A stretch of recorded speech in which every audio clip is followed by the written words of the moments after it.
ditakut-takutin oleh pohon bambu. Ada satu pohon bambu itu yang melengkung ke bawah begini, jadi menghalangi jalannya Beli Gede. Karena Beli Gede itu memiliki indigo, bisa melihat sesuatu, dan beliau itu nggak punya rasa takut sama sekali. Wah, ini godain aku, Beli Gede bilang gitu dalam hatinya. Jadi Beli Gede itu langsung nangkap pucuk bambunya, kemudian ditarik pucuknya itu, kemudian ditaliin. Nah, waktu dalam pengikatan itu, waktu diikat, si bambu ini ada suara dari bambu itu minta tolong, saya jangan diikat, tolong lepaskan saya. Terus dia nangis dia, sama Beli Gede dicuekin aja, langsung tetap diikat sama Beli Gede.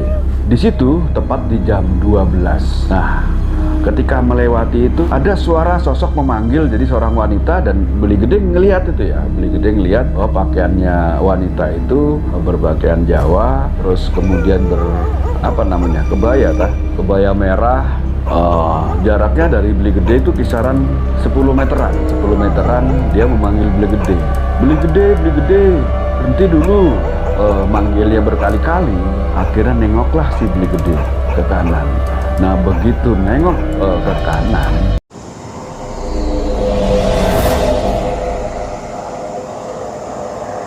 oke, selamat datang kembali di Sang Chandra Channel yang akan membawa kalian ke cerita-cerita mistis, cerita-cerita horor, cerita-cerita unik dan menarik di Kabupaten Banyuwangi, Jawa Timur. Hari ini kita akan membawa kalian ke sebuah desa yang jaraknya dari Banyuwangi Kota menuju ke desa tersebut kisaran sekitar 25 km.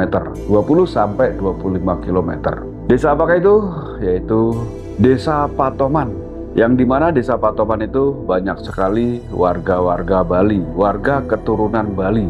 Dulu leluhurnya itu berasal dari Pulau Bali. Karena Gunung Agung meletus, riwayatnya ya, Gunung Agung meletus, banyaklah terjadi perpindahan dari Pulau Bali ke Kampung Bali Patoman.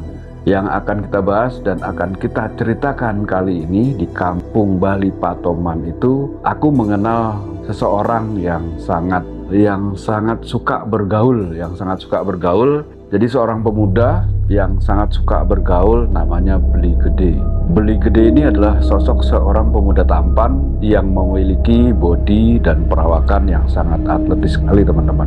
Dan beliau memiliki kelebihan, yaitu memiliki penglihatan indera keenam atau indigo ya, yang kadang-kadang bisa melihat makhluk-makhluk halus. Ceritanya kita mulai dari ketika Beli Gede pulang dari nongkrong bersama teman-temannya. Sebelumnya Beli Gede itu melakukan persembahyangan di Pura Puse yang ada di Desa Patoman. Pulang dari persembahyangan itu kisaran jam 9 malam. Kemudian Beli Gede itu ke rumah temannya ngobrol. Jam 9 nggak terasa sampai jam 12 malam baru beliau pulang ke rumah. Waktu itu Beli Gede memang nggak bawa motor ya, beliau berjalan kaki. Dari tempat nongkrong Beli Gede ke rumah beliau itu kisaran berjarak 3 km ya, 2 sampai 3 km. Nah, kebetulan kampungnya Beli Gede ini berada di kawasan yang agak mencil, teman-teman, bukan terpencil tapi mencil, karena harus melewati pohon-pohon kelapa, kemudian pohon-pohon bambu. Pulanglah Beli Gede jam 12 malam dari rumah temannya. Pas di pohon bambu itu Beli Gede ditakut-takutin oleh pohon bambu. Jadi pohon bambu, ada satu pohon bambu itu yang melengkung ke bawah begini. Jadi menghalangi jalannya Beli Gede.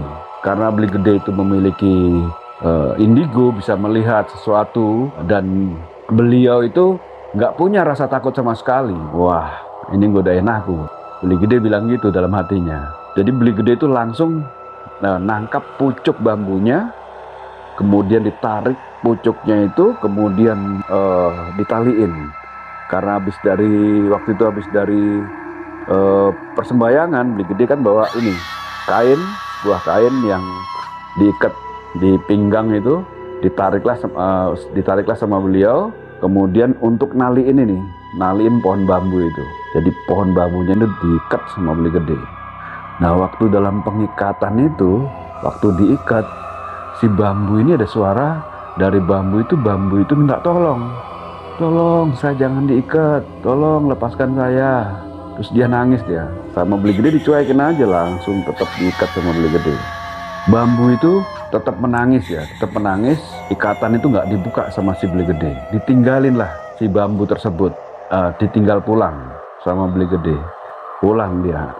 Tapi dalam perjalanan pulang yang jaraknya dari bambu tersebut itu ke rumah beliau itu kisaran 300 meter, nggak jauh. Tapi kok tumben-tumbennya si bambu itu nggodain si beli gede. Dalam perjalanan pulang dari pohon bambu itu nangis terus.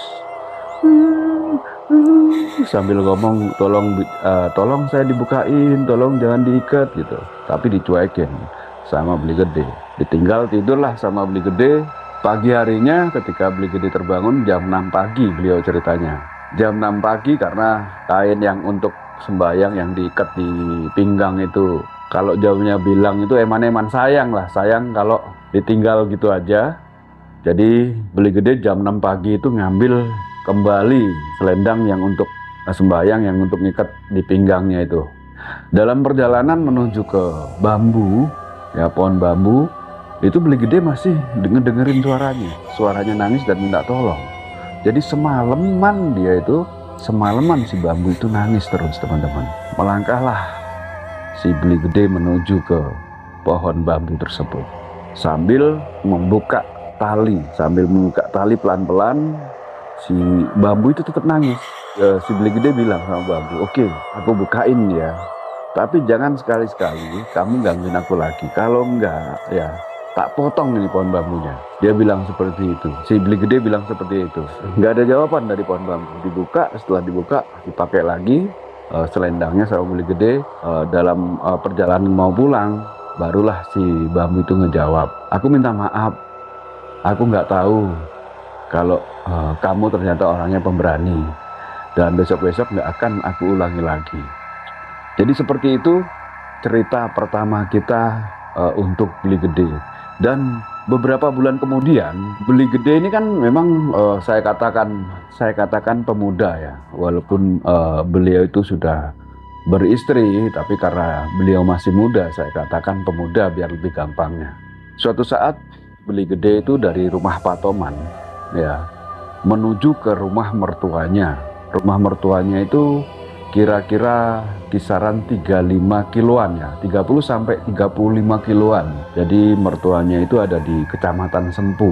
Pas malam hari beli gede itu pulangnya jam 11 malam beliau dari Patoman menuju ke rumah mertuanya. Di rumah mertuanya itu memang ada satu jalan yang kalau sekarang dengan dulu beda ya. Ini cerita dulu.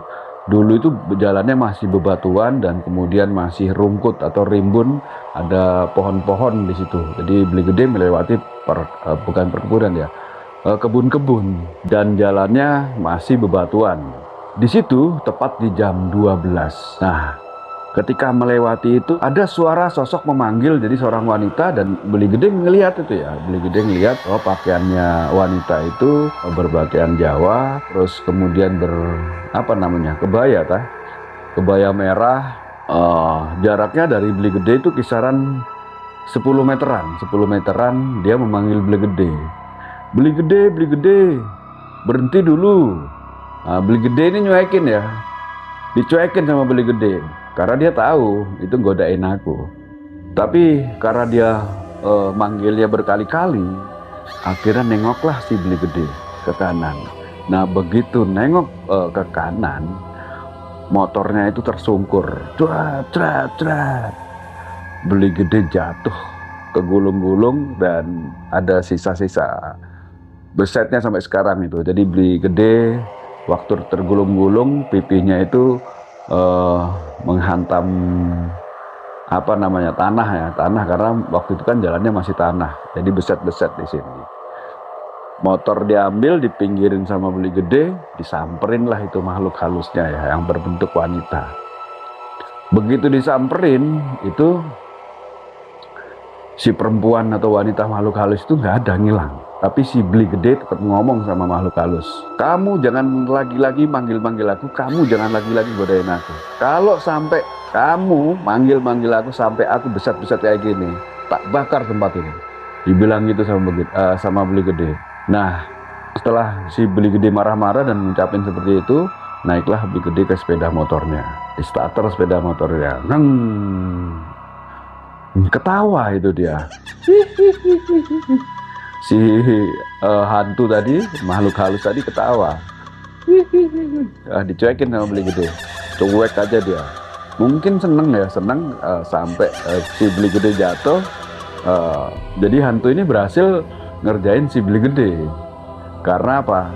Karena sampai si beli gede ini jatuh seperti itu.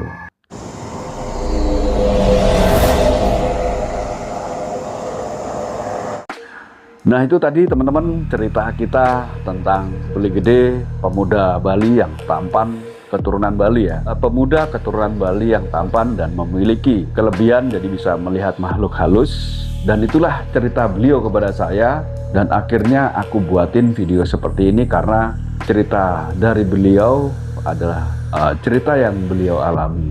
Dan untuk teman-teman apabila memiliki cerita-cerita yang menarik, cerita-cerita yang unik, saya tulis di kolom komentar. Dan untuk video kali ini aku cukupin sekian. Wabillahi taufiq wal hidayah. Wassalamualaikum warahmatullahi wabarakatuh. Sampai jumpa lagi. Bye bye.